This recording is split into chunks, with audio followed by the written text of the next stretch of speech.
Gut Jontag, Sholem Aleichem. Lomer on hebben der volgendiker limit in Yiddish Deutsch. Ich hoffe, als hat gut gelernt die letzte Limudim. Limit 19. Behind mir well lernen, аза abteilen. Здравствуйте. Добро пожаловать на урок Yiddish Deutsch, урок 19. Надеюсь, что вы хорошо выучили прошлые уроки. На этом уроке мы рассмотрим и будем изучать такие темы. Аза Abteilen. Значит, как обычно, 4 страницы из нашего классического алфбейса. Вот, Yiddish алфбейса. Букваря. Значит, очередные 4 страницы. Дальше затронем грамматику. Это продолжение, значит, притяжательных местоимений. Это possessive pronomen. Вот. Только уже рассмотрим полную форму в табличном виде. Не пугайтесь, табличка маленькая против существительных. Вот. Рассмотрим полностью. Ну, тоже тут есть подводные камни, значит, надо о них будет сказать. Рассмотрим полностью полную форму притяжательных местоимений. Значит, также углубимся добавлением небольшим в алфбейс сам. Будет небольшое добавление по тому алфавиту, алфбейсу, который мы уже выучили. Вот, то есть сюда будут вкрапления, добавочки такие. Вот. Значит, небольшие. Но надо будет их объяснить. Вот. И рассмотрим после этого, это недолго, рассмотрим после этого по вот этому учебнику.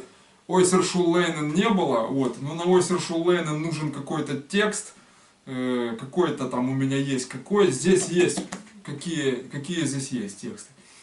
Вот. Но рассмотрим кое-какой стишок на предмет записания новых слов, вот, и гебраизмов. То есть словарь гебраизмов нужно пополнять. Вот. То есть от этого убегать далеко нельзя. Как учебник мы его будем использовать. Вот. Книгу для чтения. Дальше. И напоследок рассмотрим первые 7 строк.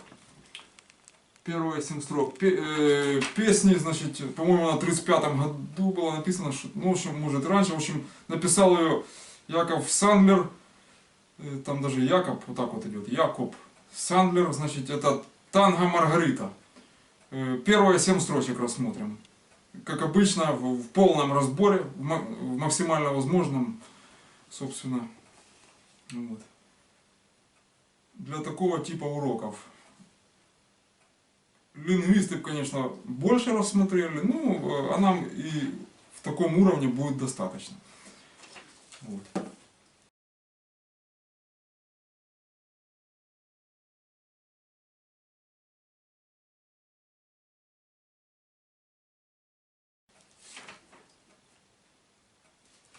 Значит, Борехабо, Ломерон Хейбом. Так, значит, я сейчас плавно перевожу по этой книге на стол, значит, чтобы вы смотрели не на мою физиономию больше, а и конкретно текста касались. Вот. Потому что вам нужно слизывать глазами строчки текста, вот, и учиться его читать, этот текст. Это тогда только вы какой-то, ну, как сказать, ключ подберете к всему этому делу, к Yiddish Deutsch.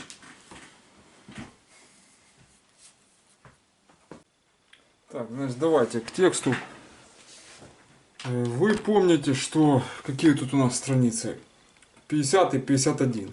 Значит, вот этот вы помните, тут что у нас тут было? Октябрь, сентябрь, новембр и децембр. Это времена года или месяцы. Вот. Теперь текст Ривела. Ривела — это имя девочки. Вот, вот этой вот. И обратите внимание, она держит плакат алфбейс. Алфбейс. Вот. То есть, вот полностью этот рисунок.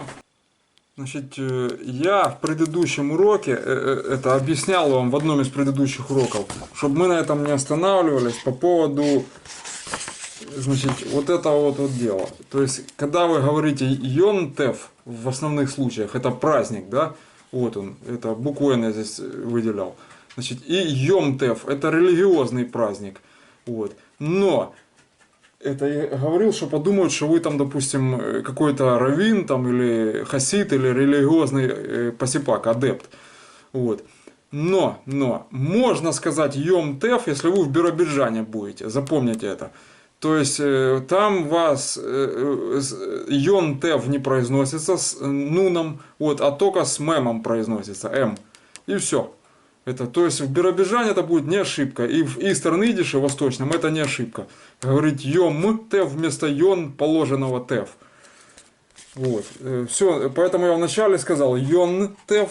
Вот, но до этого я говорил Йом-Тев, это по-биробиджански получается. Вот. Хотя в Western Yiddish, в американском, это вас бы посчитали, что вы хасид. Вот так вот. Это или, ну, в традициях живете, в религиозных, как минимум. Вот. Поэтому делайте на это поправку. То есть и так не ошибка, но понимать будет в зависимости от региона вашего разговора, где разговор проходит. Так, давайте ближе-ка дадим, потому что это ничего не видно. Вот я думаю, так нормально будет. Значит, смотрите. Значит, Ривеле, да, это имя девочки. Ривеле Кен Шрайбум. Шрайбум. Помните вот это? ПМ, БМ. Это нун, лангер нун в конце, но БМ, ПМ читаем. Я напоминаю постоянно, потому что между уроками большие паузы. В связи с тем, там, что у меня депрессники, то мне лень, то всякие тут случаются, мягко сказать, казусы там. Вот. Время военное тяжелое. Короче, я напоминаю о предыдущих. Вот, это уместно. Алеф, бейс, ун, гимл. Пункт, точка. Дальше. Это типа стишка. Значит, ун, а, рундер, хей. Значит, рунд это в вестерн идише, в американском, там, ну, будем так говорить его, в европейском, значит, в немецком. Если так можно выразиться, конечно, это тавтология, но тем не менее. В каком-то моменте. Вот. То есть в вестерн, я его так называю, вестерн идише рунд это уже круглый. Но в биробиджанском истерн идише рундер круглый будет. То есть вот этот R обязательно добавлять. Вот, который здесь. Значит, то есть это круглый хей. Дальше. Schreibt sie hoch. Пишет она вверх или высоко. Это un Гимл и небо. Это имеется в виду, что вот эти буквы вот есть. Вот. Такая, как здесь.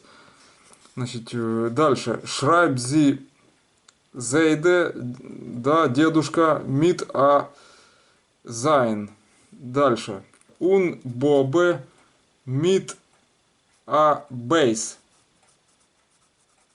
Вот. Дальше. Un Redele. Вот. Mit a reich. Вот. Ну, вот то, что она там пишет. И Боба, и бабушку с бейсом. И колесико, значит, с рейшем. Вот. Schreibt sie on a Брывеле. Schreibt sie on, это schreibt on, это вот это sie, это вставлено тут, можно было сказать, sie schreibt on. Или sie on schreibt. Если вот это вот on переставить вот сюда, как приставку. И одно слово это прочитать. То есть будет sie on schreibt. Но они, это для рифмы schreibt sie on. Это допускается в фольклоре. Короче, это подписывать обрывало. Письмецо. Вот так, письмишко. Вот так вот.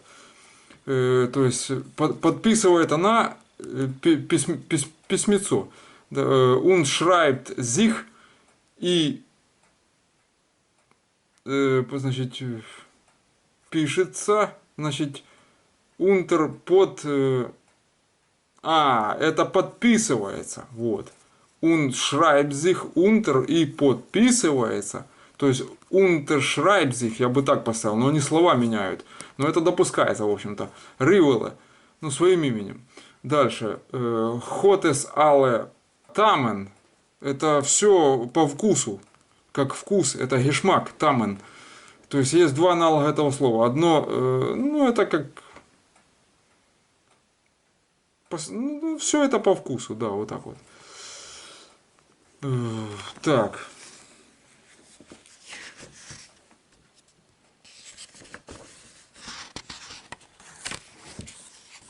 Дальше, что у нас тут есть? Значит, следующую страницу. Страница у нас, значит, какая тут? Значит, у нас 52-я, 53-я. Ну, пока 52-ю рассмотрим. Вот. Страница вот такая вот получается. То есть тут рисуночек. Вот такой вот дан. Ну и слова, которые тут... Сейчас будем разбираться, что тут нам написали. Придумай 5 слів з дифтонгами ай, ой і ей. Не забудь, що перед ними стоїть німий алеф. Вот. Ну і там далі слова, що треба запам'ятати. Это которые запомнить нужно. Значит, что тут надо? Повторить алфавит. Значит, гласные. Значит, и придумать с ними слова. Это придумать 5 слів с дифтонгами. Это, в общем, с дифтонгами я тут придумал. Короче, смотрите. Вот, чтобы далеко не ходить, вот вам говорят, придумай с дифтонгом. Вот у нас дифтонг A. Значит, что у нас тут? Шейн, Лейн, да, значит, читать дальше. Лейнбух — это книга для чтения. Шейн — это красивый, дальше. Зей — это они, дальше. Вейнен онтрерн — это плакать без слез. Вейнен онтрерн. Дальше. Что такое, значит, мейн, дальше. Рейд и нейн. Ну, main — это смысл, рейд — это говори, он восклицательный знак, повелительное наклонение. Ты говори, рейд, да? Вот. И нейн. Нейн — это нет. Ну, main — это смысл, рейд — это говори, он восклицательный знак, повелительное наклонение. Ты говори, рейд, да? Вот. Так, тут понятно, ай, дифтонг дальше идет. Shine, dry, что-то, nine, да? 9. И дальше sein, дальше mine и wise. Вот, то есть тут у нас что? Shine — это свет, dry — это 3, nine — 9, sein — его или быть. Вот, дальше mine — это мой, и wise — это белый. Вот, опускаемся ниже.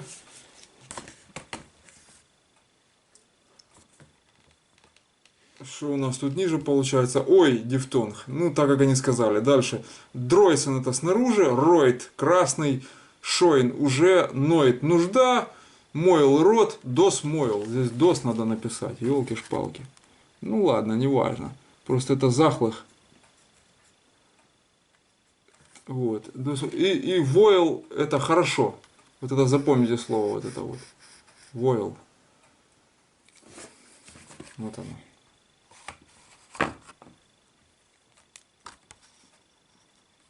Слово хорошо, войл. А шлехт — это плохо. Шлехтер — плохой. Так. Что тут они слова какие предоставляют на изучение? Значит, круглый — это рундер, да, рундер, круглый. Хотя рунд — это круглый, а я говорил уже об этом. Что-то они в биробиджане рундер, вот это окончание добавляют. Дальше что тут? Гимл, ну это небо, понятно. Дальше. Бривеле, листик, это на українській мові, а на російській буде письмецо. Вот письмішко еще такое. Дальше. Підписуватися, це, значить, schreib sich unter. Ну это под. Писаться, писаться. писать себя. Под. Вот. Это значит подписываться. То есть это unterschreibt sich. Вот так вот, если бы это одним словом сформулировать. Дальше. Колесико, колещатку. Значит, ределе. Вот, дирод, колесо, да, и ределе, колесико. Это корневые гласные меняются при уменьшительном. Это мы еще не проходили. Вот. Дальше, смак, там, да, дер там получается. Ну, это гешмак, я говорил, это второе его, вкус. Вот. Второе значение его. Вот, рулевое колесо будет штайр-рот. Вот. Так пишется. Штайр-рот, рулевое колесо. Чтобы вы знали. Вот. Значит, идем дальше. Следующая страница. Что тут изображено у нас? Застолье видно. Что-то едят. Значит, семья. Сын, дочка, отец, мать. Приятно на такое смотреть. Сейчас и не увидишь такого. Все поразбегались, обособлены. Ну, раньше было. Раньше это приветствовалось такое. Но только стол круглый желательно, чтобы был. Вот. Там энергетика другая будет. Объединяющая более. Дальше. Опять, значит, смотрим текст. Текст называется, опять я баем исправил, да? Это у, при, за переводится. Баем тиш. Это за столом. Или у стола, при столе. Вот так вот. То есть в биробиджане будет бам написали. Но в реальности, в вестерн идише, в американском, там, или как вы себе его позиционируете, в европейском, будет байм. Вот. Ну, такое допускается, короче, чтобы вы знали, что это вторая форма. Вот. Дальше, афен опять. Пишется это вот так вот, как ойфен, но считается как афен. Вот это вестерн правописание. То есть это алеф. Не пугайтесь. Тут я как курица лапой сработал. Это дифтонг. Вот. Это фей и лангернун. Дальше. Ну, они написали как афен. То есть по чисто истерн идиш. Значит, афен тиш лиген. Ну, на столе лежат. Двоеточие, да? Свей пунктен. Значит, а мессер, нож. Дальше. Это в словарь записывайте. Дальше. А гопл, вилка. А лефл, ложка. Что тут у нас? Значит, а теллер, тарелка. Ун, а шисел. Шисел это миска. Вот. То есть шисел это стрелять, расстреливать, это самое. Шисел это миска. Вот. Значит, их зец. Что-то вспомнилось, оно созвучное. Сейчас еще боевые эти все дела. Дальше. Их зец зих цумтиш вайл. Это дифтонг они пропустили, я здесь зеленым отметил, вот, что пропущено. Пасах пропущен. То есть, ну как? Я усаживаюсь цумтиш к столу. Цудем. Вот это цум, это цудем. Короче, здесь все правильно. То есть, while это, ну как сказать, потому что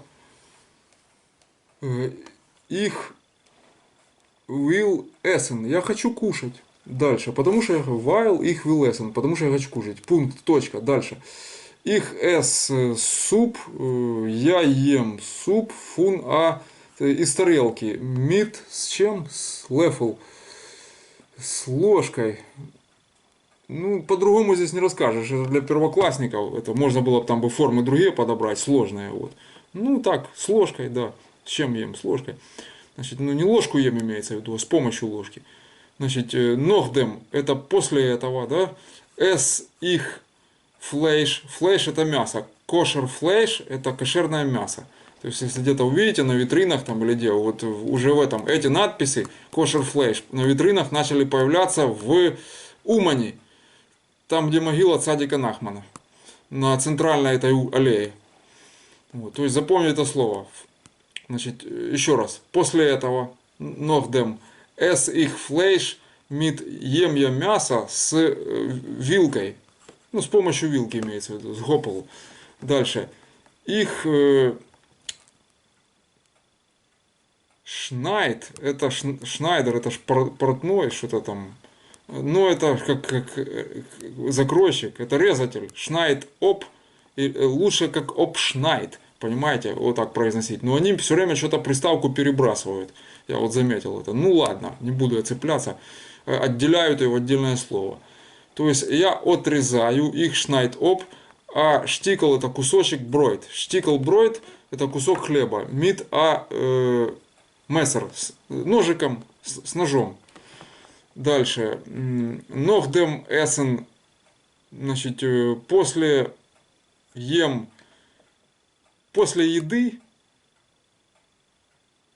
зох их дер мамен. Говорю я маме. Аданг. Спасибо. Восклицательный знак. То есть ойсруф цейхен, да? Восклицательный знак. Так, ну хорошо, мама, спасибо, все покушали, все нормально. Здесь вопросов у меня нету. Так, переворачиваем.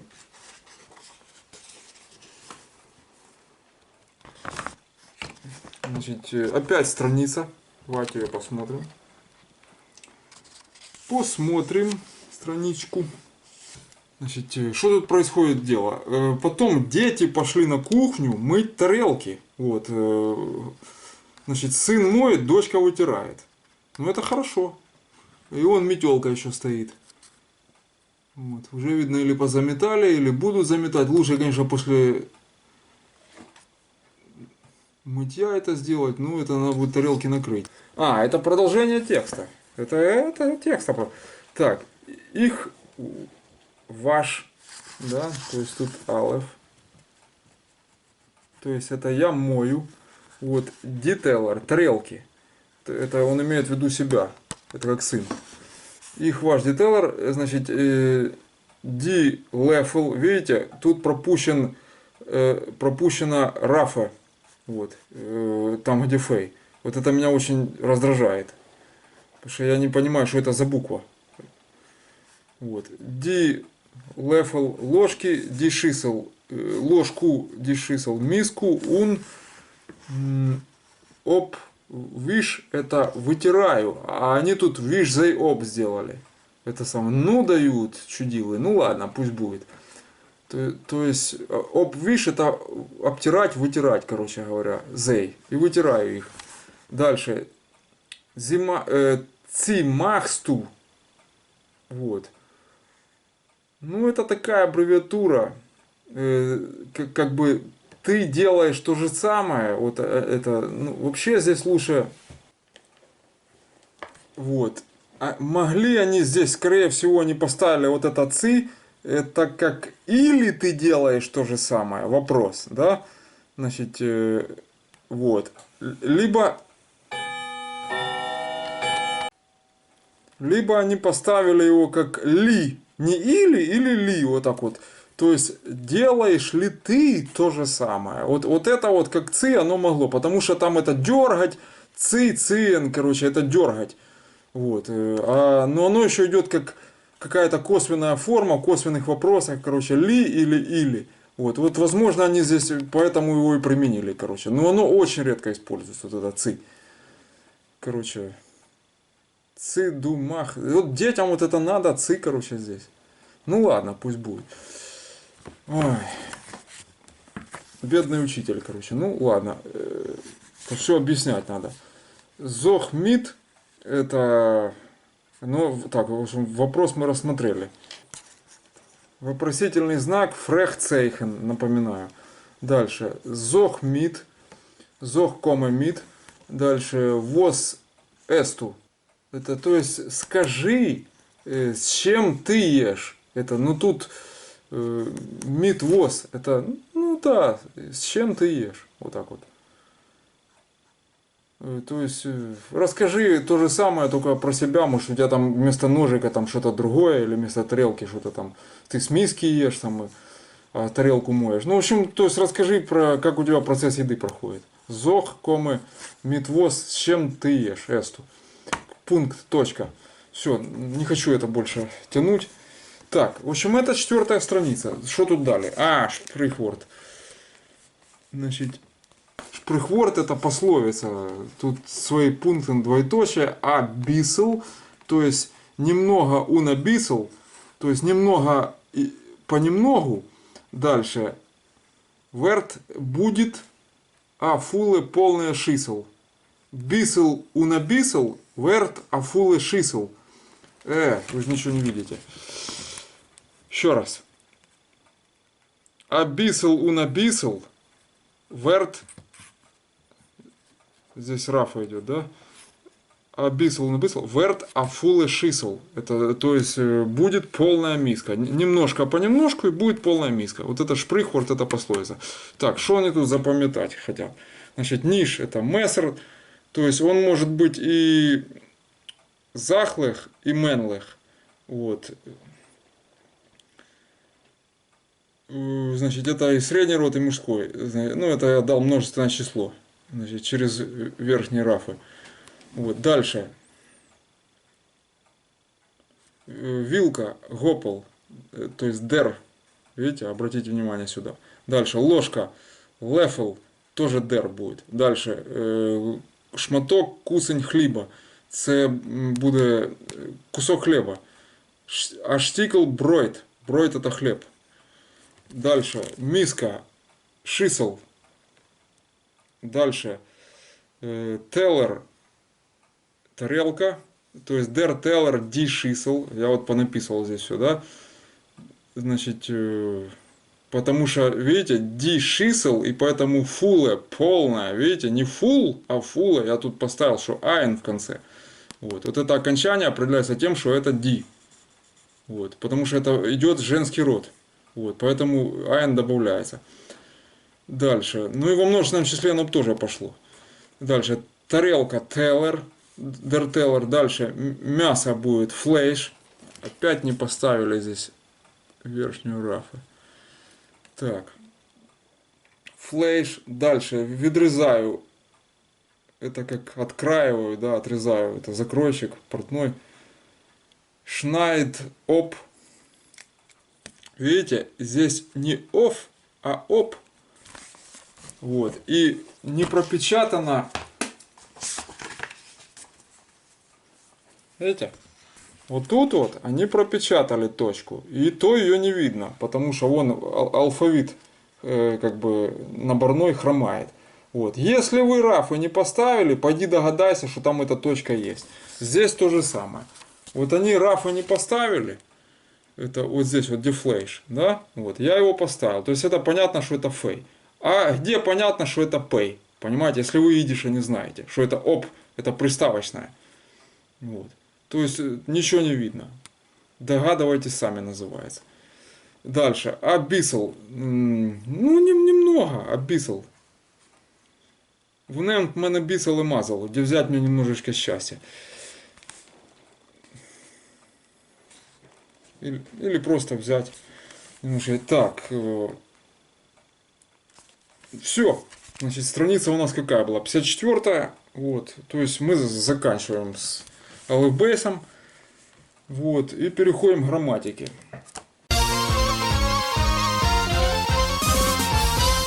Переходим к грамматике. Так, сейчас не пугаться, просьба. Будет у нас легкая таблица. Вы видели и пострашнее. Там, где существительные были, склонения, значит, все. Вот.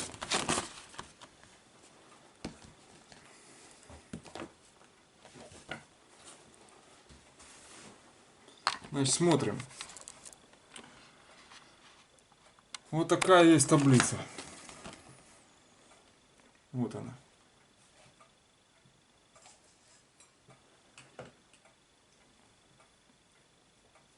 Значит, что это такое? Мы в прошлом уроке, я показывал, вот, рассматривали, значит, полную форму, частично рассмотрели полную форму. Если придержательное местоимение используется в полной форме, то оно стоит после, не перед, а после существительного и имеет родовые и падежные окончания от существительного. Вот, я привел примеры и обозначил вот эти вот окончания. Вот они здесь. Значит, но я не сказал, как они образовываются. Я сказал, это будет на следующем уроке. Вот. Ну и там полная форма, там получается как неопределенный артикль стоит, если полная форма ставится перед существительным. Вот. Но это тогда используется вот этот неопределенный артикль. Вот. То есть алеф, да, и алеф лангернун. Это означает из. То есть я напоминаю коротко. Это в краткой же форме, нет смысла об этом о ей говорить, потому что никаких окончаний нету. Майн, зайн, там дайн. Короче, что тут еще? Айр, да, зер и унзер и ир то же самое. Вот. Это наш, ваш, их. Значит, смотрите, переворачиваем. Получаем таблицу. Вот она. Значит, таблица, ничего в ней нету такого особо страшного. Значит, что это такое? Субстатив мин, это род существительного, кома, запятая, ин, эйнсол, в единственном числе. Род существительного, то есть это что такое? Менлых, вайблых и захлых. Это мин, это род, да, это мужской, женский и средний. Вот. Дальше что тут? Бейкфал это падеж, вы знаете. Дальше номинатив это именительный. Дальше аккузатив это винительный и датив дательный.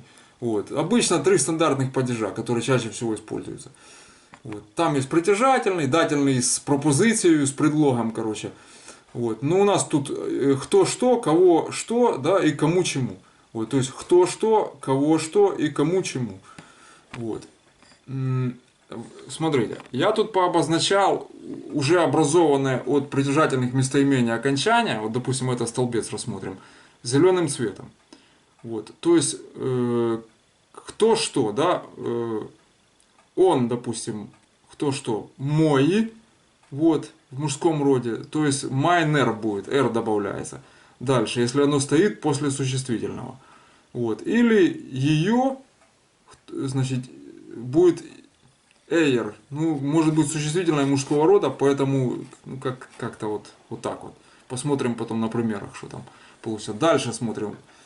То есть тут получается my name добавляется, да, name, вот это важно. Дальше irn, это лангернун добавляется. И my name, это в дативе добавляется, это кому чему, да, и irn. То есть это одинаковые вот 2 строчки.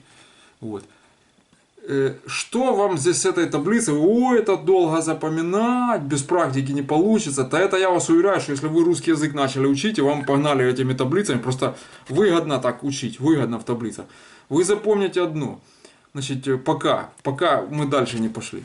Значит, что в полной форме, когда вот это притяжательное местоимение, вот это стоит после существительного, оно обязательно будет какие-то падежные окончания. Какие? Вот вам таблица. Загляните в это видео, вот на вот этот листик и посмотрите эту таблицу. Я тут уже для прапорщиков расписал, чтобы все понятно было.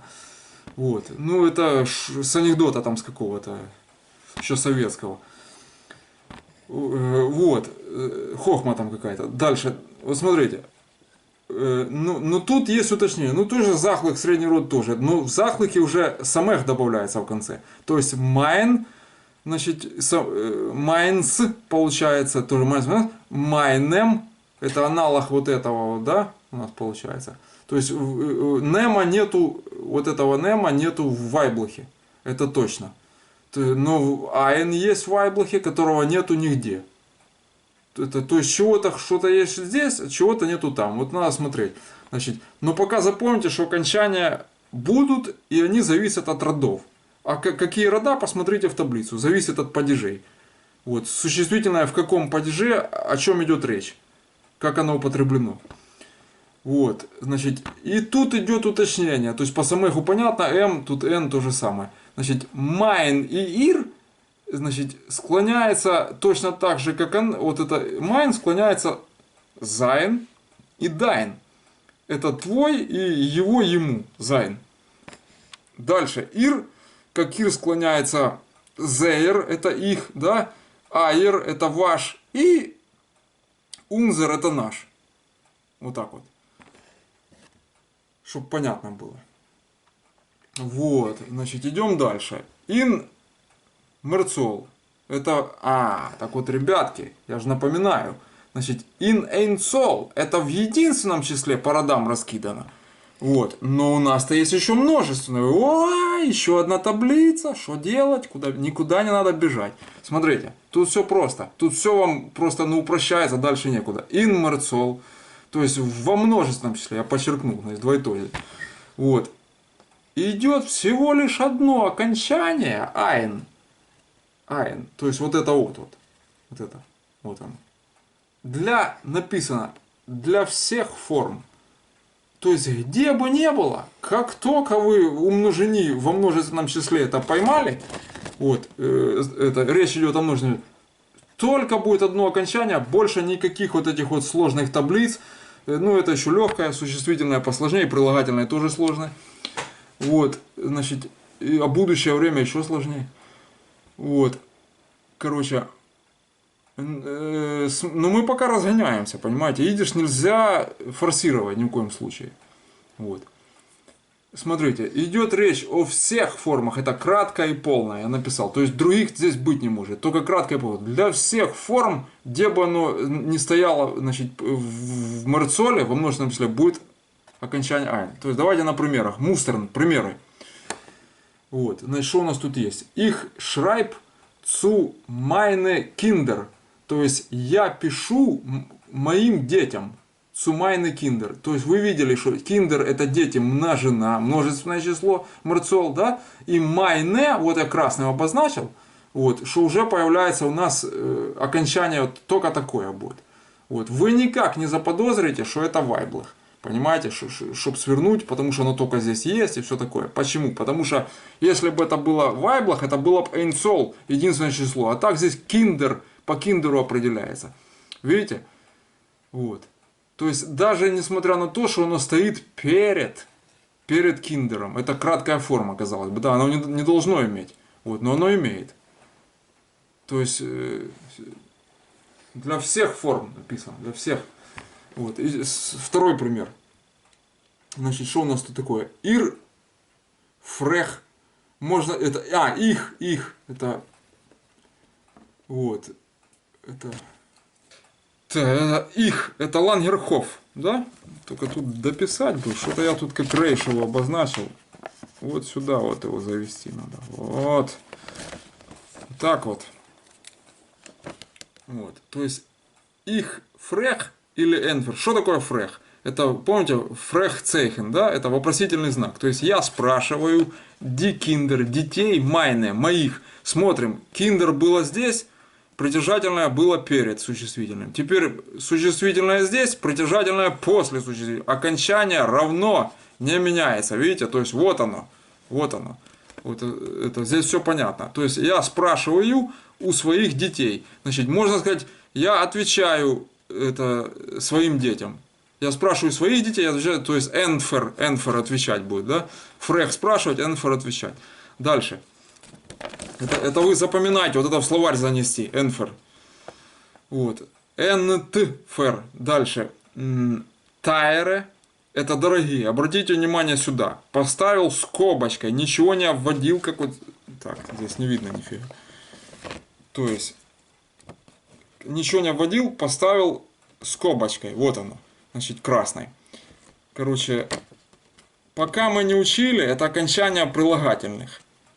Значит, во множественном числе. Но оно похоже с притяжательными местоимениями, сходно. То есть, тут тоже ein будет. Я его на будущее обозначил, пока не залипайте на нем. Просто увидите, что схожесть есть тоже. Как только и у прилагательных множественное число, там тоже появляется, ну не все, там надо посмотреть. Это то отдельная тема, короче. Kinder meine. То есть, тоже дети мои. То есть, восклицательный знак. То есть, тайра это дорогие дети мои. Дальше. Что у нас тут такое? Ага, это dem Bruder meinem. Видите? Это кому чему существительное мужского рода. Вы помните, как склоняются по падежам, значит, это дательный падеж получается. И поэтому dem, вот этот предлог образовывается. Никаких окончаний там не возникает в основном. по той таблице, склонение существительных. Вот. Но нас интересует наша таблица, которую мы сейчас рассматриваем, вот это. Значит, а оно здесь есть, то есть my name, мы смотрим brother, значит, это, то есть по вот этому окончанию можно определить, что brother, скорее всего, это ж them, это кому чему. Вот, по вот этому предлогу надо определить. Кому чему это дательный, а дательный у нас это будет либо захлых, видите, это them, да, my name, да, либо männlich. То есть мы уже можем примерно определить род, что это точно не вайблых, не женский. Вот, если коснется брудера. Но по дему я вам скажу, что это männlich. Вот. А может там и захлых. Бывает одновременно слово этого среднего и мужского рода. Бывает такое. Ну в данном случае мужской род я вот поставил существительное. Вот. То есть вот что нас интересует. Вот это окончание согласно этой таблице. Дальше. Kind это единственное число. Майнс. Почему? Потому что DOS. Понимаете, это захлых. Я тут не написал, но я скажу. Вот. И мы смотрим сюда и видим, значит, у нас кто что. Это этот именительный падеж, номинатив. То есть майнс. Вот. Самых в конце. Значит, то есть единственное число, пример, да. И дальше идем множественное число. Der Schwester Meiner. Вот, вы, опа, скажете сейчас, значит, а рейша в конце есть только в двух случаях рейш. Это или вайблых по вот этой таблице, или männlich. Но поскольку der и Schwester, это der это женский род, понимаете, это ту таблицу надо помнить, ту таблицу. Вот. Вот она. То есть смотрим, тут начеркано, конечно. Значит, женский род, да, это последнее здесь получается. Это кому чему, это дательный. Вот. Дательный. Значит, смотрим, это der, видите, вот, красным обозначено. Der Tochter, да, у нас получается. Но это у нас in ein Zoll, да, in ein Zoll. Вот. Значит, если бы это было множественного числа, то тут бы было die, да, получается. Но тут der. Вот в чем дело. То есть это сестра, это ну, кому чему получается, дательный, да. Вот. Просто здесь, если бы это был, смотрите,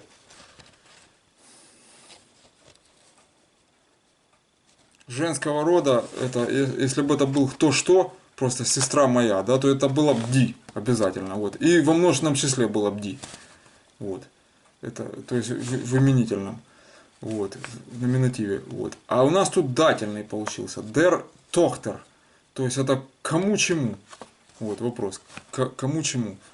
Это, то есть дочери. Вот. И еще раз напоминаю, почему это единственное число. Потому что здесь нету ди. Здесь der стоит. Вот. Существительное женского рода единственного числа. Здесь надо было написать. Единственного числа. Вот. Minor. Вот. И мы смотрим, кому чему, значит,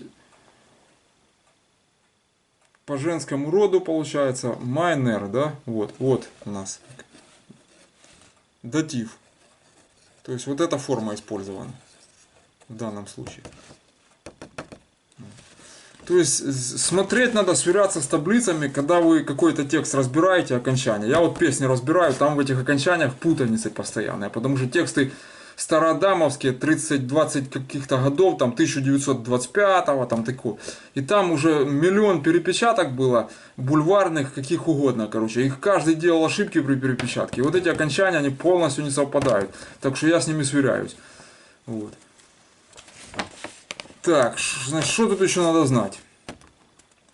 Значит, давайте резюмируем, что мы имеем в сухом остатке.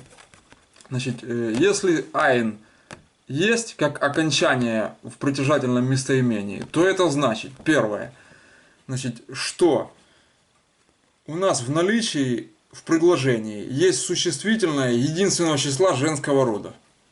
Вот так вот. Это первый момент. Это вы должны определиться. И второй момент, или, это важно, не и, а или. То есть два момента может быть или тот, или этот. Так вот, или второй момент, есть существительное множественного числа, неважно какого любого рода. Понимаете? Вот так. То есть, либо женское единственное число у вас есть, если в притяжательном ein стоит, ну, допустим, как здесь. Вот. Значит, то у вас вот это множественное получается. Значит, либо, допустим, вы смотрите, значит, где тут поймать бы такое?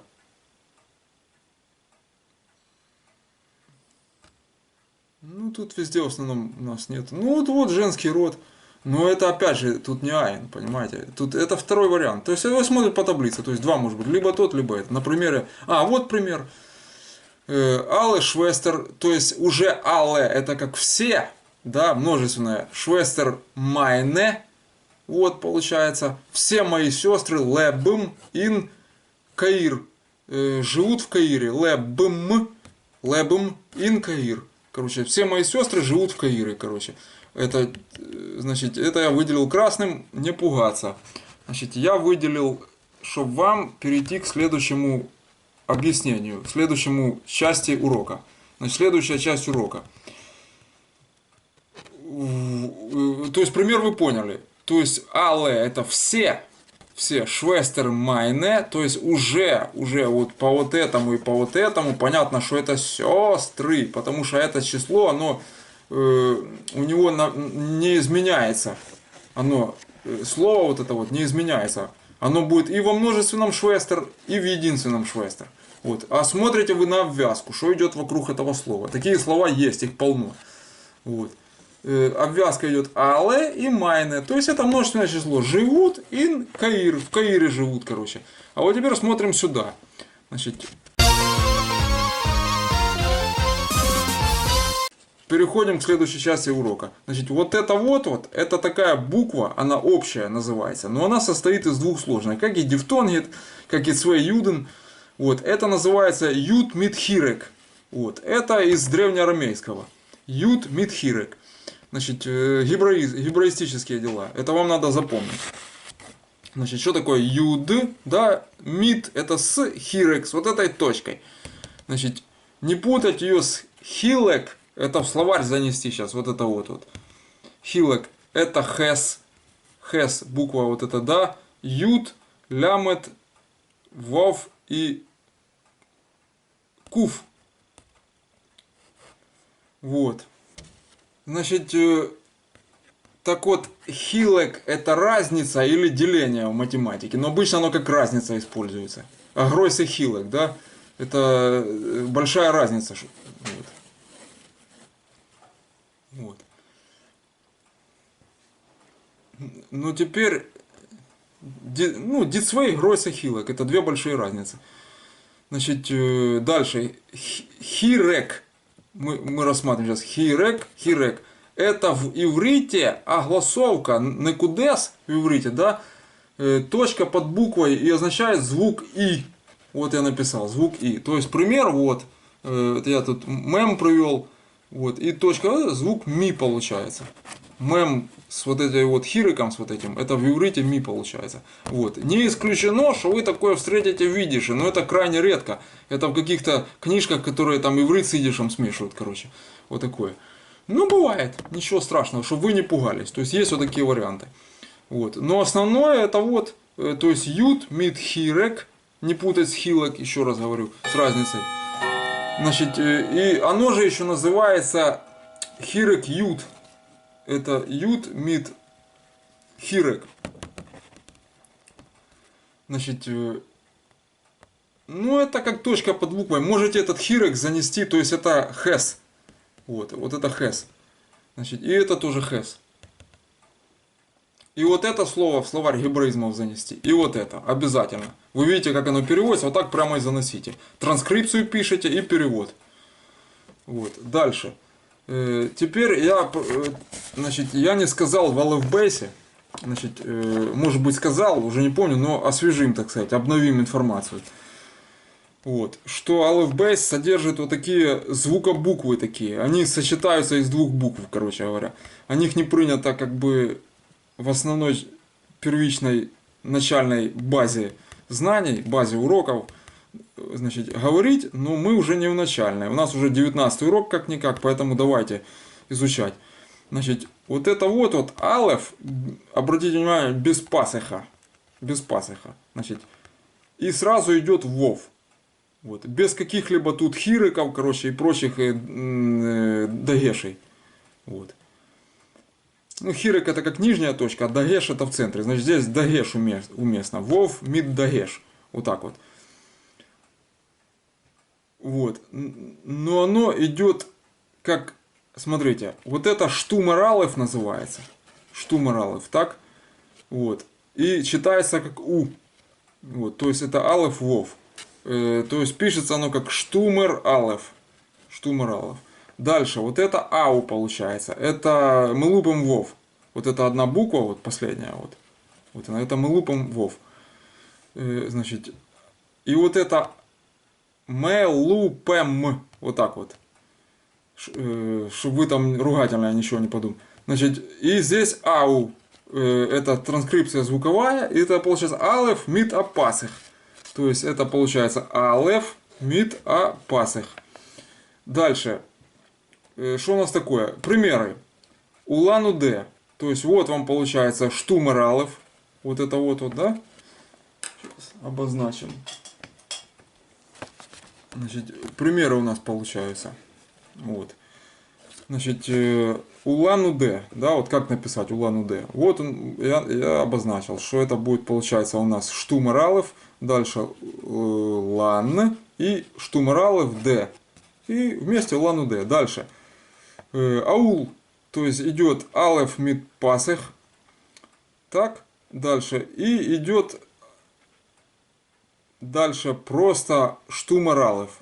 Алеф, мид, пасых, это первая буква получается, да, и штумер алеф, ну он вообще переводится, если дословно, как немой алеф, но он идет как со звуком у, вот так вот. Это, то есть звук у дает. То есть штумер алеф и с вовом плюс вов, вот так вот. Мид вов. Вот смотрите, вот так правильно будет. Видите, я тут написал. Штумер алеф, мид вов. Вот. Значит, и у нас получается алеф, мид, пасых, а потом штумер алеф, мид, вов идет. И лямет. И это аул. Аул. Вот. Халембек аул, там еще какой-нибудь. Дальше. Дальше. Бобруйск. Вот вам как Бобруйск пишется. Вот тут вот мы лупим вов. Буква. Получается. Вот. Она в любом случае будет считаться как у. Вот в данном случае. Вот. Боб, руи, ск. Это куф в конце. Вот. Бобруйск. Вот, чтобы вы поняли. То есть поближе я покажу. Значит, так, ну тут еще оговорка такая. То есть, если хотите в словарь вот это не хотите, это надо занести. Сейчас я его тут обозначу. Это гебраизм. Тут на ходу все приходится делать. Наведение каемок. Вот. Смотрите. Вот это вот димоэс или моэс просто. Вот это бабки означает. Деньги, бабло, это жаргонно-рыночно-базарное слово деньги. Вот это бабло, бабки. Вот, чтобы вы знали. Вот такое. То есть запомните вот это димоэс или просто моэс. Это рыночное о деньгах. Это бабло или бабки. Вот. Сармак еще можно там сказать. Типа кэш. Вот такое что-то. Вот. Ну это сленгово-жаргонный словарь. Он отдельно идет. Понимаете. Это оттуда слово. Такое оно. Полуругательное, полушто. Вот. То есть все. С этим закончили. Я думаю, что понятно было. Вспомнили заодно существительное, вот таблицу. Значит, как она у нас тут была. Ту, что я давал.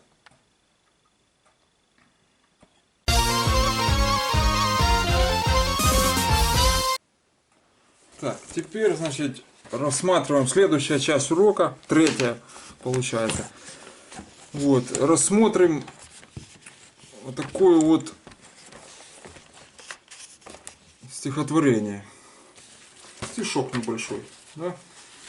Значит, что у нас тут есть? Вот это из нашей книги для чтения. Вот в данном случае вот этот нас будет интересовать. Вот. То есть текст его я там приведу.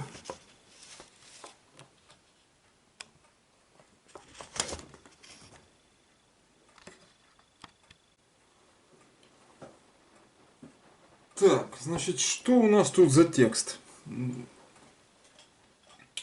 Значит, нашелся. Страница 96. Вот. 96. Значит, текст у нас такой будет, что-то тут целая рубрика. Значит, у нас получается Веген Йойшер. Вот это вот, смотрите. Я тут черкать не хочу. Вот это вот. Это считается как йой.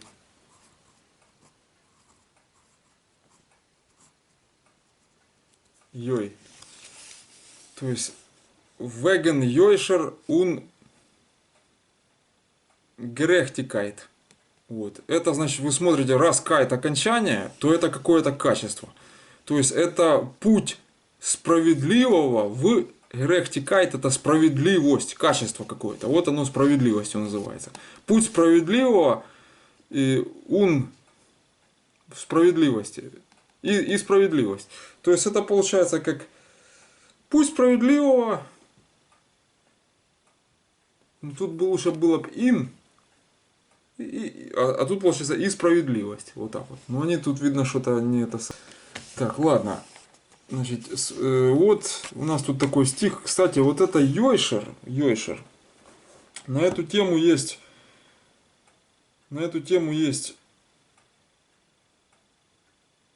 такие слова. Значит, вот допустим, Евониши Тойры, да, это нецензурная лексика. Вот. Но это больше гебраизма, я там проведу. Вот. Евониши Тойры. Это оно почти так пишется. Вот. Или Евониш. Это русский язык в книжном исполнении, в книжной аббревиатуре. То есть это как бы еврей говорит о русском языке. Это еврей идишит говорит на русский язык Евониш. Вот. И дальше, ну, тут тоже еще как выходной день есть. Это Йойме де Пагре. Вот. Это как бы Йой тоже. Но вот это Йойшер, это как бы не гебраизм получается.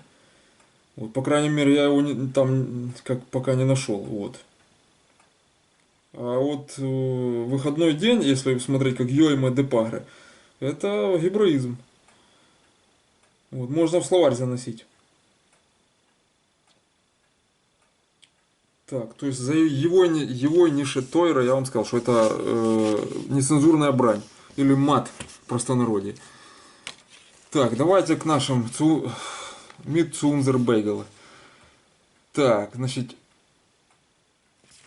что у нас здесь есть? Вот это Диа дорисовал, они не написали напрасно, надо было написать. Значит, это поэмы, видите? Вот этот дагеш в центре, это точка, ее еле-еле видно, короче говоря. Со шрифтами я говорил, что не дожали они, короче. Ну, тут хоть что-то лучше, чем в той книжке. Здесь лучше. Значит, поэмы фун але поэмес. Это поэма из всех поэм. Вот так вот. Ну, лучше бы ди поэма было бы сказать. Потому что это какая-то конкретная, о которой пойдет речь.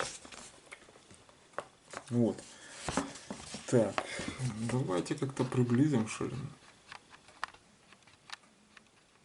О, так же лучше, наверное, да? Чтобы глаза не ломать. Так, значит, что тут? Стишок простенький довольно-таки, но есть что в словарь занести. Я его чего и взял. Значит, смотрите. Поэмы фун але поэмес. Цвей пункт. Значит, двоеточие. Дер МС. Вот это МС, это гебраизм. Они его тут по-биробиджански написали. Как слышится, так и пишется. Вот. Это реальность, это правда. Вот. То есть, есть такое БМС это, ну как сказать, взаправду или воистину, вот такое, есть такое слово, как БМС глойбом, это БМС глойбом это воистину верю, глойбом это религия, вера, религия. Вот эмуне еще есть вера, религия, но это вам еще рано. Глойбом пока что, это не гибрид. А вот БМС, да, то есть МС это правда. Вот, запомните это. То есть оно не так пишется. Ну, оно в реальности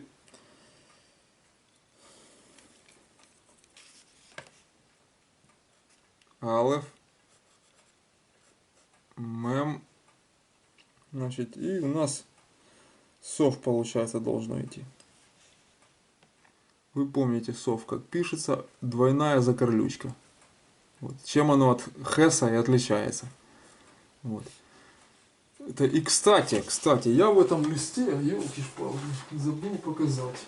Обозначил, вот турок. Ну, бывает. Значит, вот это вот пасах. Заговорился и забыл. Смотрите. Pay. Дальше. Сов и хэс. Вот чем они отличаются. Запомните это развитие. Это пасах. Видите? Это гебраизм, короче. Занесите в словарь его. То есть алеф, ну это тоже в данном случае гебраизм. Мид а, это чистый идиш. Короче, вот это гебраизм тоже, алеф. Значит, это лангерфей. Вот. Дальше. Вот. Это пей, сов и хэс. Вот я их обвел. Чтобы вы видели, чем они отличаются. Вместе будет пасах. Потому что некудес не дается. Оно не приводится, не принято писать, короче. Это я уже негодовал по этому поводу и ругался, короче. Что потом не поймешь, если ты там не родился и с рождения это не впитывал, не поймешь, как это читать. Это сплошная писанина, это сплошной ребус, короче говоря, если ты там не родился. Но тем не менее, знать надо. То есть словарь расширяйте, вот, чтобы вы видели, чем эти две буквы отличаются. То есть вот МС как пишется. Der MS. Дальше что у нас тут идет? Опять Der MS. Пункт. Точка. Значит, delete fun alle Lieder. Это песня из всех песен. Der MS. Правда. Короче, видер. Там видно хоть что-то? Вот так вот может.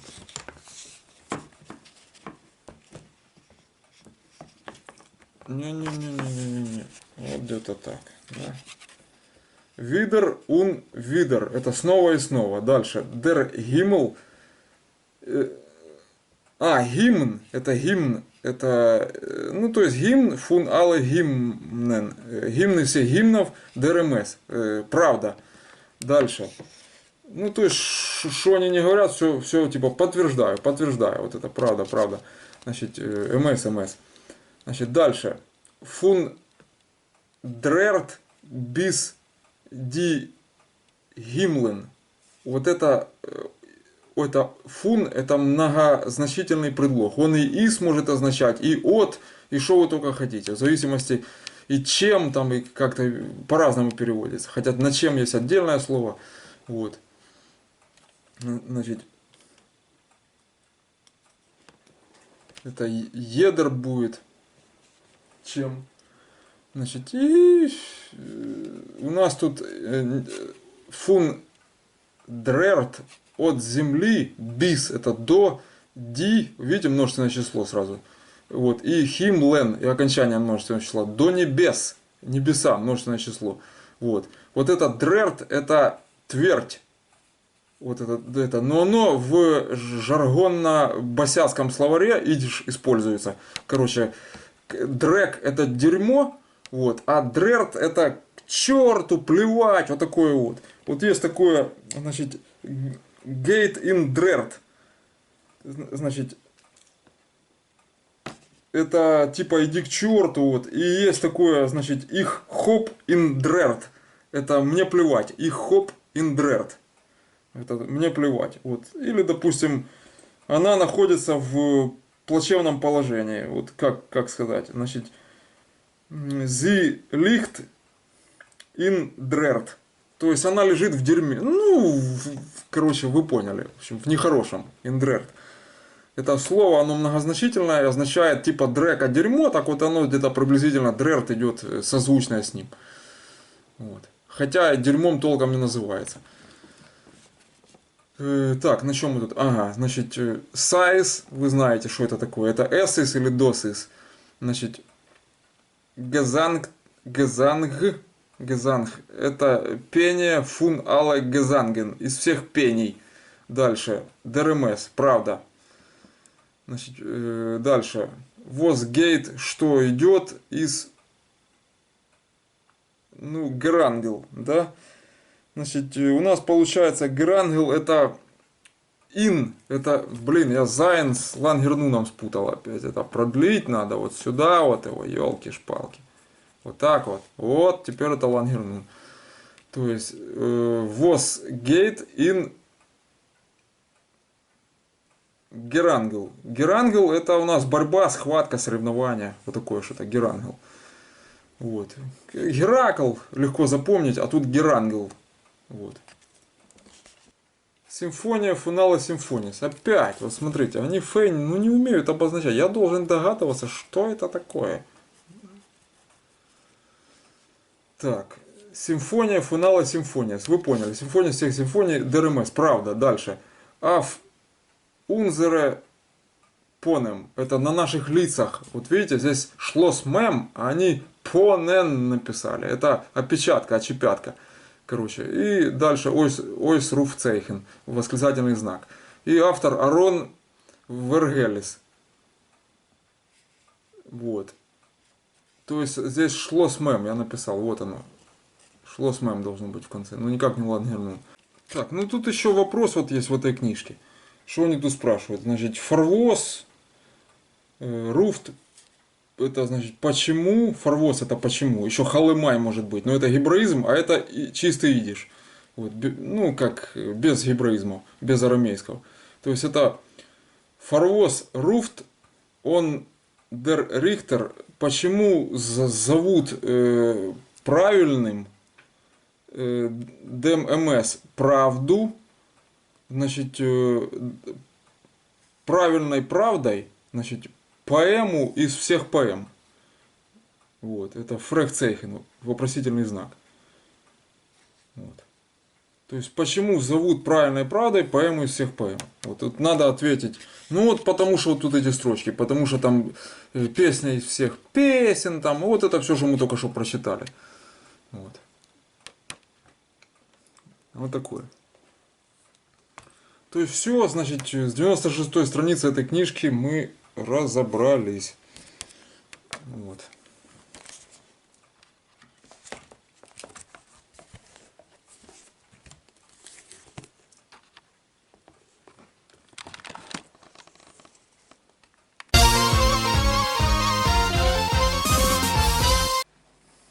Последняя, заключительная, четвертая часть Аптейл этого лимида, значит, этого урока.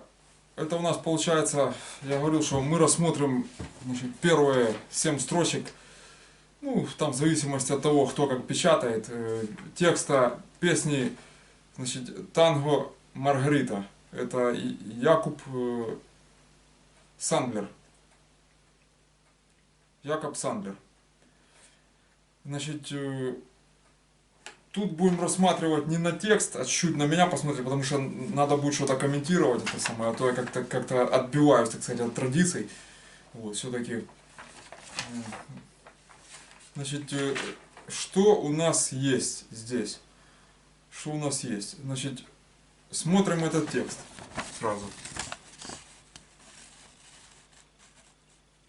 Вот, вы видите, что уже я тут начеркал, зеленым написал что-то, то есть гебраизмы пообозначал, корни, все. В общем, я буду показывать по ходу дела. Пока что срисуйте его. Вот. Вот так вот. Значит, первая строчка у нас какая здесь? Танго, коме, танц, майн, видите, майн Маргарита. Вот существительное Маргарита, вы уже знаете, идет после притяжательного местоимения. Значит, это что? Краткая форма. Значит, и там окончание от рода не зависит, потому что его нет. Все, вот вы уже знаете, вот смотрите. Вот. Вот этот момент. То есть Майн, Маргарита. Видите? Только что мы это, второй урок уже проходим это. Вот вы должны знать это. То есть, уже грамотный человек. Все. Так, значит, танго, танц, Майн, Маргарита, кома. Дайн танго, фаркишефт. Фаркишефт. Это сразу тес в конце. Фаркишефт, сеньорита. Вот. Сразу вас должно настораживать, но вы еще не изучали. Вот. Но я, как вам уже наперед чуть забегаю, говорю, что это элемент прошедшего времени. То есть там, где явный глагол и в конце тес, вот, это элемент прошедшего времени. Значит, там еще приставка г может быть идти, там герендикт или там гелернт, вот такое вот может быть. Значит, это 100% партицип, глагол прошедшего времени. Ну, может быть, с фаром, это самое, оно в неявном виде. То это, ну, смотрите на тест в конце, это уже, значит, вот. Ну, то есть, вероятно, что это прошедшее время, вот так я бы сказал.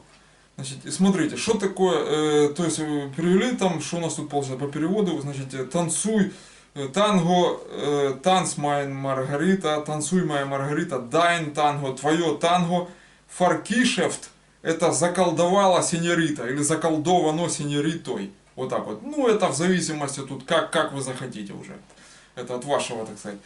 Вот, фаркишефт сеньорита, пункт, точка.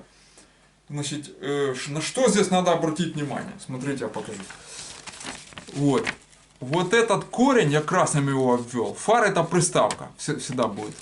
Вот. Это окончание, тест, да? Вот. Вот это кишев, да, это у нас колдовство. Вот, чтобы вы знали. То есть фар это за, колдовано, и тест в конце это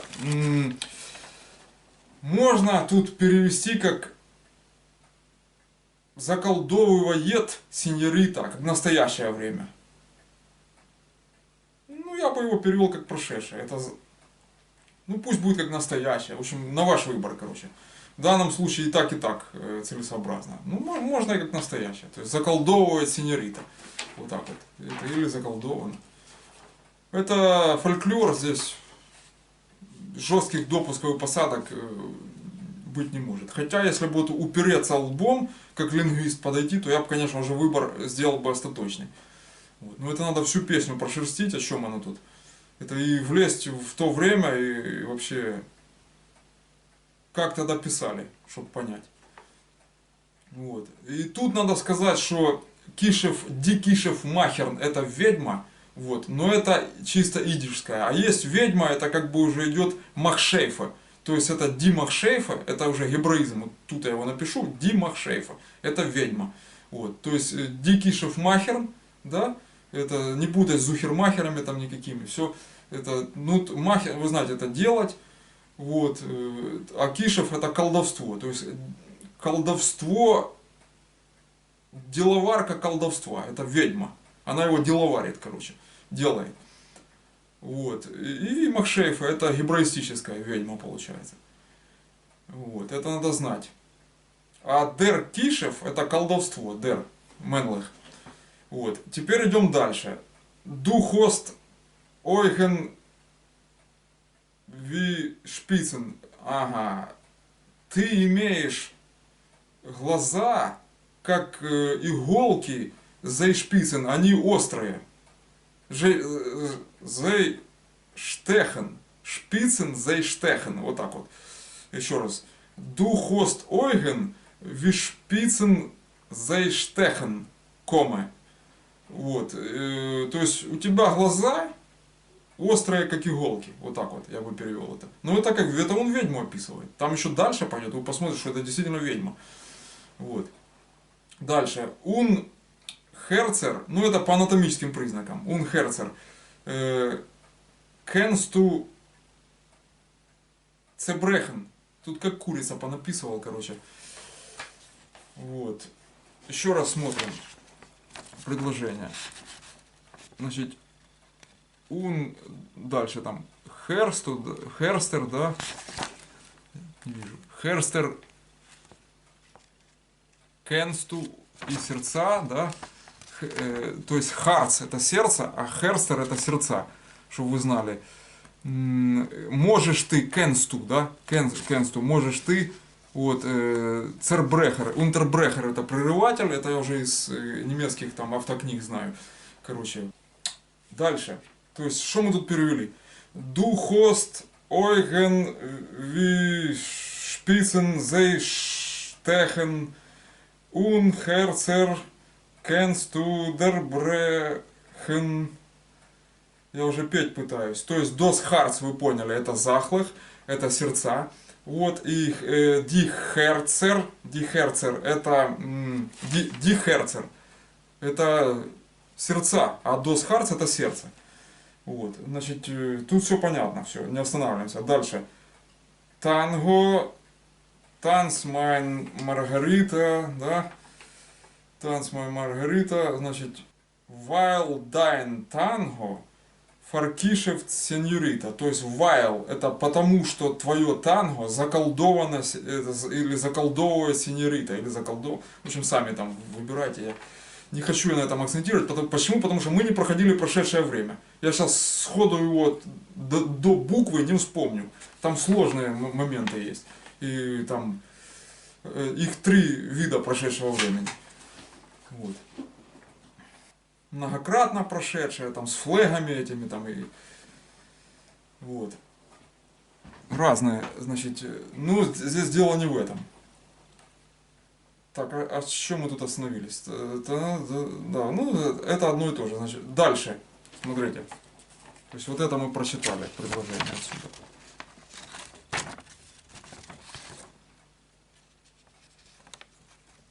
Вот это мы прочитали, вот отсюда, и здесь сеньорита, да, закончили.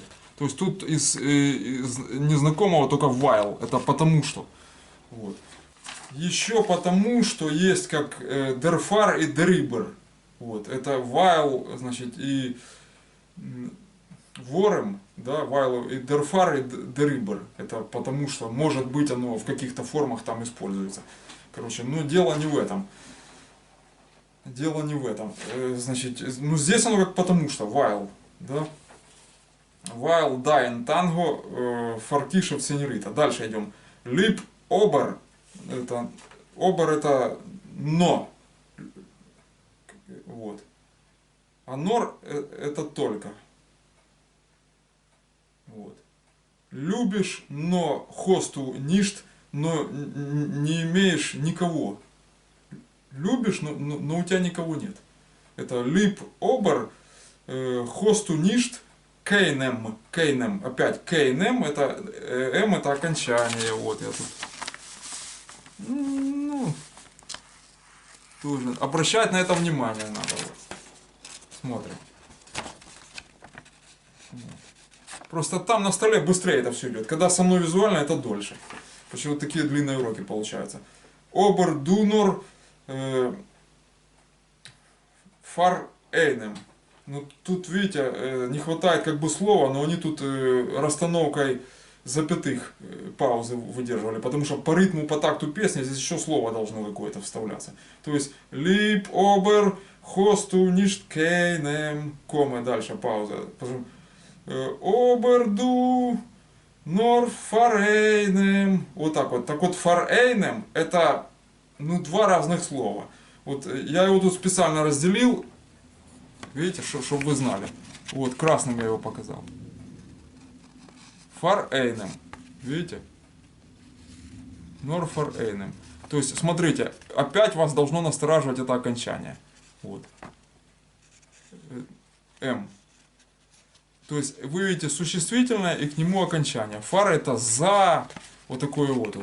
То есть, что у нас тут получается? Любишь ты, но у тебя никого нету. Вот. То есть, любить ты умеешь, но у тебя никого нету. И дальше. Обер, ду. Но ты только за одного пойдешь. Это или для одного. Вот так. Фара это еще для. Это, но ты только для одного как бы есть в наличии. предназначено. То есть ты не можешь всех любить, у тебя кто-то один должен быть. Ну, как ведьма там, только... Вот, значит, ну это не шестерка второй, сами понимаете. Вот, шестой аркан, это не, это там целенаправленно. Значит, и не пятнашка дьявол тоже. Дальше. Танц Дудайн. Танц Дудайн. Вундершейном. Ну, это как одно слово тут. Ладно, я уже промолчу. Танго Маргарита. То есть танцуй ты, Дайн, твое вундершейном. Вундер это чудо, короче. Шейном это, ну, как красивое. Танго Маргарита, которое называется. Здесь бы можно было бы его в кавычки взять, потому что оно так и называется. И тут не к Маргарите обращаются. Я наверное, возьму его. Или слэш поставить. Вот. Или и то, и другое. Ну просто тут кавычки может быть за дифтонг воспринято. Я так не хотел рисковать. Вот. Вот смотрите, вот эта строчка. Ёлки-палки. Я руки вымазал. Вот она. Ну ничего же не видно. Танц Дудайн Вундершейном. Да?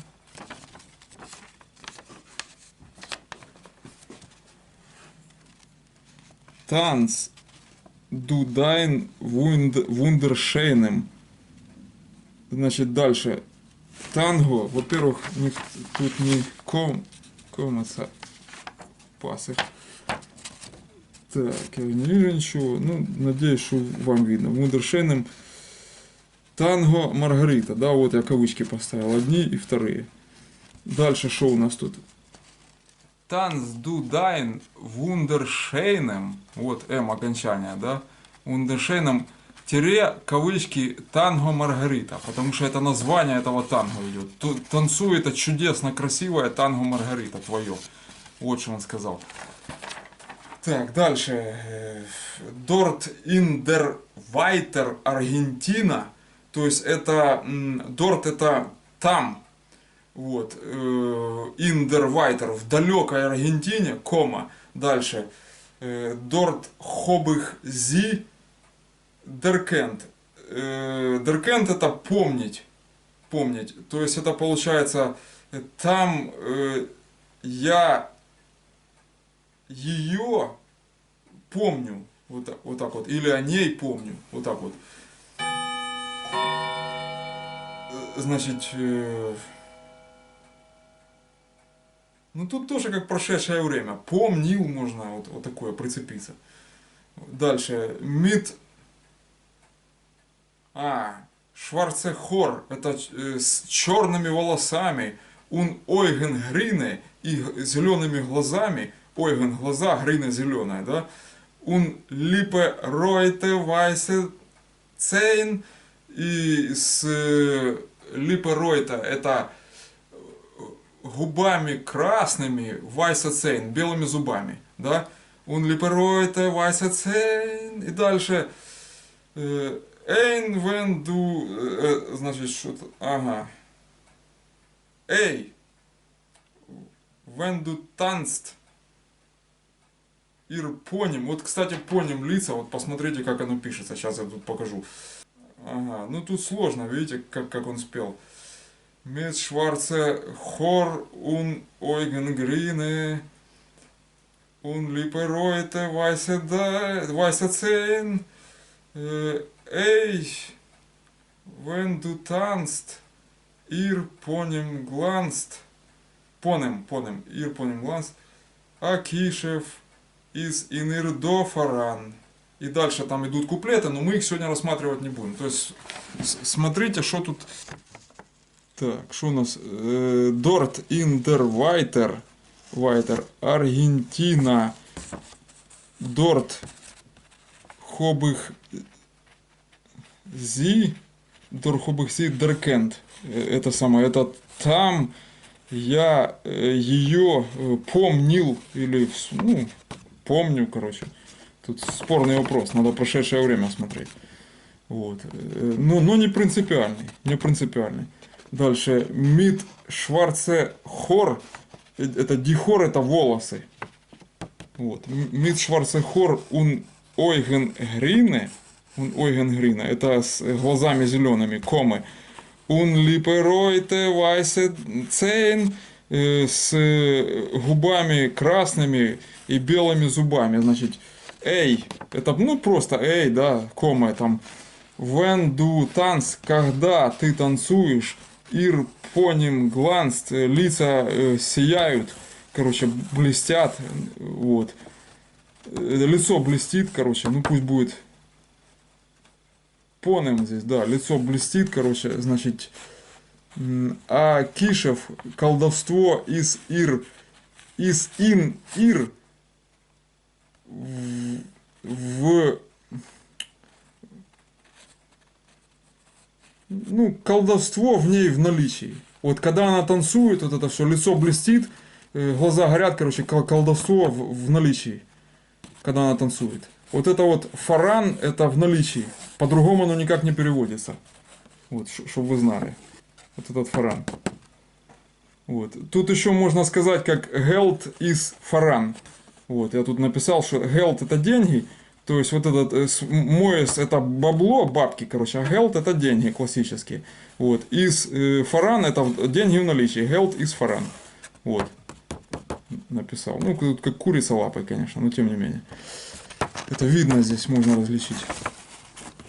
Вот. То есть, вот где-то так.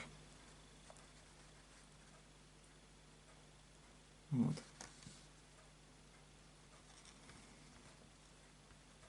Ну, вы знаете, это танго. Вот.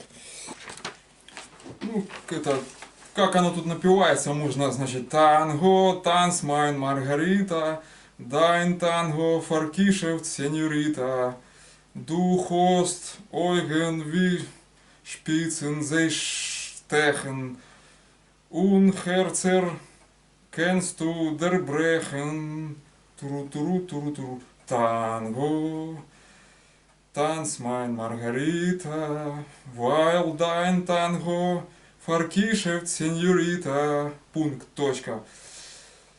Lieb ober, hast du nicht keinem, ober du nur vereinem, туру туру туру туру. Танц ду дайн. Вундер. Ну это как идет такая припевочка, короче. Танц ду дайн. Вундершейном. Танго Маргарита. Вот. Ну это слушать его надо. Дальше. Dort in der Weiter Аргентина. Dort habe ich sie erkannt. Mit schwarze Hor und Augengrine. Und Lippe-Reute weiße Zehen. Ey, wenn du tanzt, ihr Ponem glanzt, Акишев из Инердо Фаран. Это, и дальше та-та-та-та, та-та-та-та, тара-та-та-та-та. И потом танго. И дальше. Ну, в общем, этот напев вы должны знать. Послушайте на ютубе, если там еще с плиты вот этого Якоба Сандлера, это с пластинки древней, с плиты, короче говоря. Там оно с тресками, там такое, с симфоническим оркестром, старинным. Я люблю старинные инструменты, духовые в особенности. Аккордеон, о, все. Я лег. Это самое. Значит, короче, послушайте. Ну, кстати, вот есть такое слово, как лахеш, еще то, что пришло. Лахеш, это заклинание, какое получается. Вот. Но оно же проходит как Кишев шпрух. Лахеш, оно равняется Кишев. Она же Элла Константбоген. Она же Людмила Огуренкова. Вот. То есть, это слова синонимы, только одно из, вот это лахеш, это из гебраизма, из древнеарамейского. А Кишев шпрух это заклинание из идиша чисто. Ну, там уже получается как Deutsche платформа идет. Тайч платформа, вот так. Так правильно, Тайч. Потому что идиш, он застыл на 17 веке, когда газета выпускалась одна для Нидерландов, газета выпускалась, и для немцев. И они приезжали в пограничный город, на границе, где она там в то время проходила, конец 17 века. Короче, и читали, что немец, что голландец, одни и те же газеты. Вот идиш застыл на том уровне, середина где-то примерно 17 века. Это самое, до газет он еще там полностью сформировался. Вот, и до сих пор не изменялся, только насыщался местными там блатными всякими рыночными словами. Короче, типа дах это крыша, там, в общем, я по ходу их воспроизвожу, сейчас сложно что-либо там. Вот, то есть местными идиоматическими выражениями добавлялся. Но с привнесенными изменениями. Вот, короче. Значит, 7 строчек мы разобрали. Вот. Limit Geendigt Danken for Aufmerksam. С наилучшими пожеланиями это. Mit die beste Wünschen. Вот. И Good Glück zu uns. Латой вас. Auf Wiedersehen. Все, урок окончен. Спасибо за внимание. Danken for Aufmerksam. До следующего урока.